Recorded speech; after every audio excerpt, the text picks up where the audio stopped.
been at the beach in the water, gotten knocked down by a wave, tried to get up, and gotten knocked right back down again? Me too. How many of you have stood in the water and the current has been so strong that you've lost your footing, or you've looked up and realized all of a sudden you are taken so far away from your starting point? Me too. Life's journey is so interesting, and my journey has had incredible experiences, not so incredible, and everything in between. And today, my journey is taking me right back to my hometown, right back to the beaches and waters that I learned how to swim in. And did you know that life is just like the beach? Well, listen up, because it really is. There are undercurrents, there are waves that are going to knock you down, there are waves that are going to propel you forward and give you joy. And there is a lifeguard. In this world of advanced technology, an age of go-getters, there is this rising notion that we are more impressive, we are more accomplished if we do everything completely by ourselves. And this is not healthy individuality that I am speaking about. Rather, this is pure isolation. This is isolation from potential opportunities, from potential assets, friends, and family. We are seeing a major rise in depression, mental illness, the fear of missing out, suicide.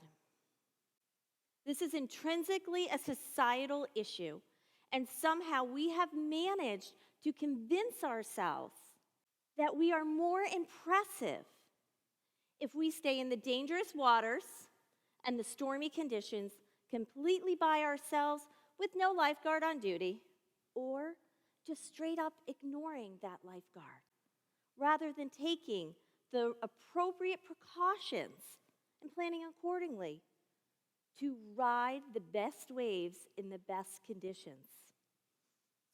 Today's younger generation, they are so eager to prove that they can do everything completely by themselves that their once acclaimed ambition spirals into recklessness.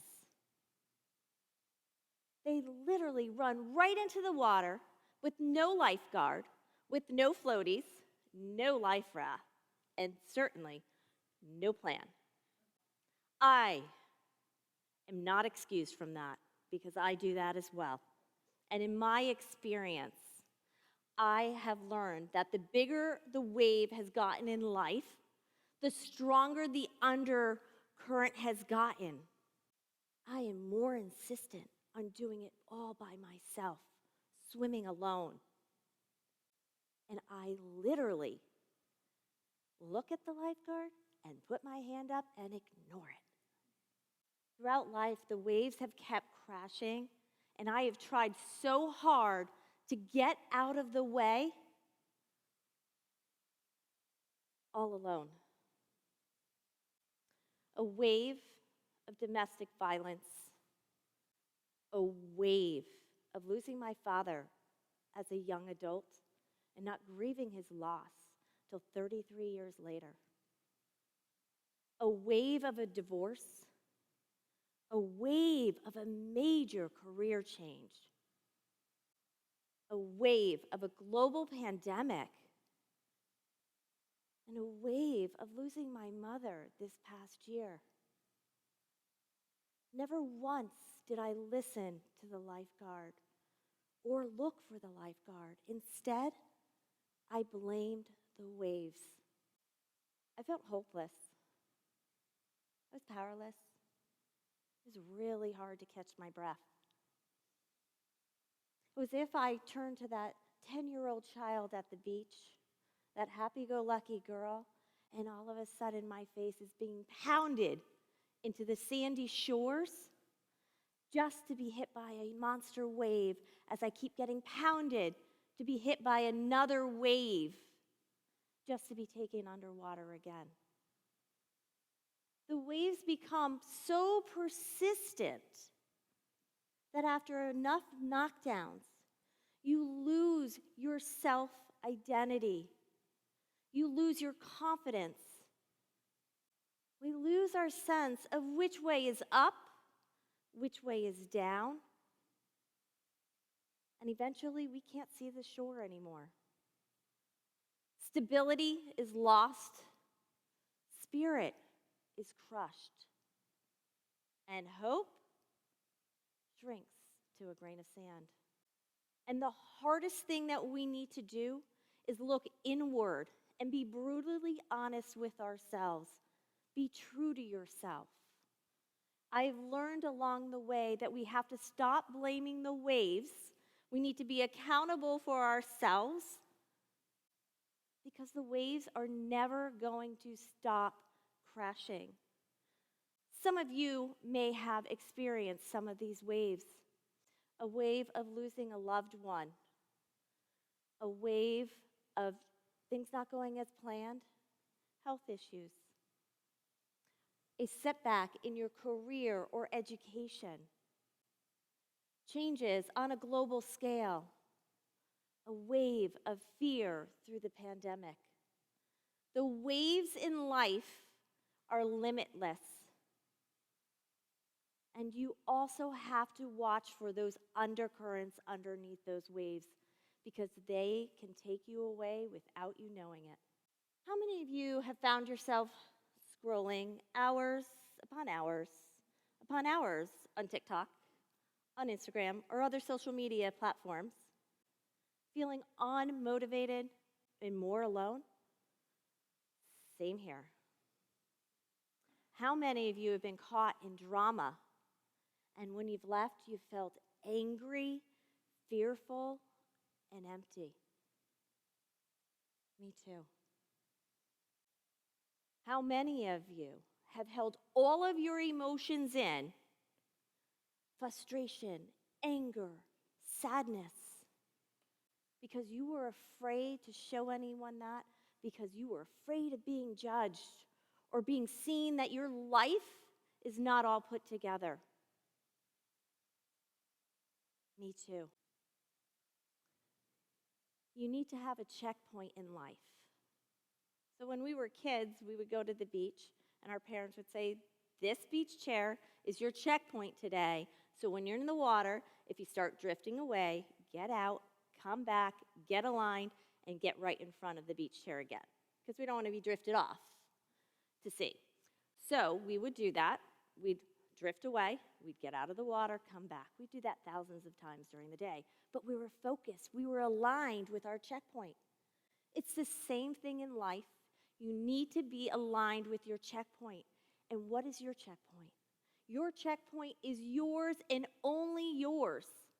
It is who you are, what your values are, what you stand for. That is your checkpoint and no one else's. I wish I knew how important it was to have a checkpoint and be fully present in the moment, because I would not have been taken so far away down paths that didn't serve me well through my life. So get your checkpoint, know what it is, and start asking yourself and be honest. How does this make me feel? Is this who I am? Is this aligned with my values? And if there is extra noise and it is not aligned with your checkpoint, eliminate it immediately.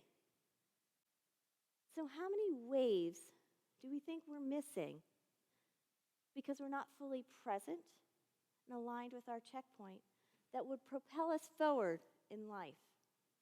Well, I've missed a lot of waves, and I couldn't figure out why, because they kept crashing, and some of them looked pretty familiar. Until one late September day, I was sitting at the beach, and I looked to the right, and there it was, the Lifeguard stand. I was not listening to the Lifeguard in life. So if you were at the beach and the lifeguard jumped out of their chair, took the red flag, threw it in the sand, started waving their arms, blowing their whistle, telling you to get out of the water, hurry up, there's sharks coming, what would you do? You would run the heck out of there and get out of there pretty quickly. So why don't we take that same approach in life? I didn't. Why, when there is danger? Why is there when there's red flags? When you might be in an abusive relationship, when you might be in an uncomfortable situation, why don't we run like there's sharks in the water and the lifeguard is trying to get you out? We don't, but we need to. So I encourage you to make sure you know what your checkpoint is. Live fully in the moment so you don't miss any signals from the lifeguard. But connect with many lifeguards, and that could be a coworker, a colleague, a friend, a relative, a mentor. Confide in them. Talk to them. Connect with them. Tell them about your biggest ambitions. And make sure that you are looking for any signs or red flags along the way, and you're listening to that lifeguard so that you do not miss that next big wave in your life. And remember, you are not alone. Thank you.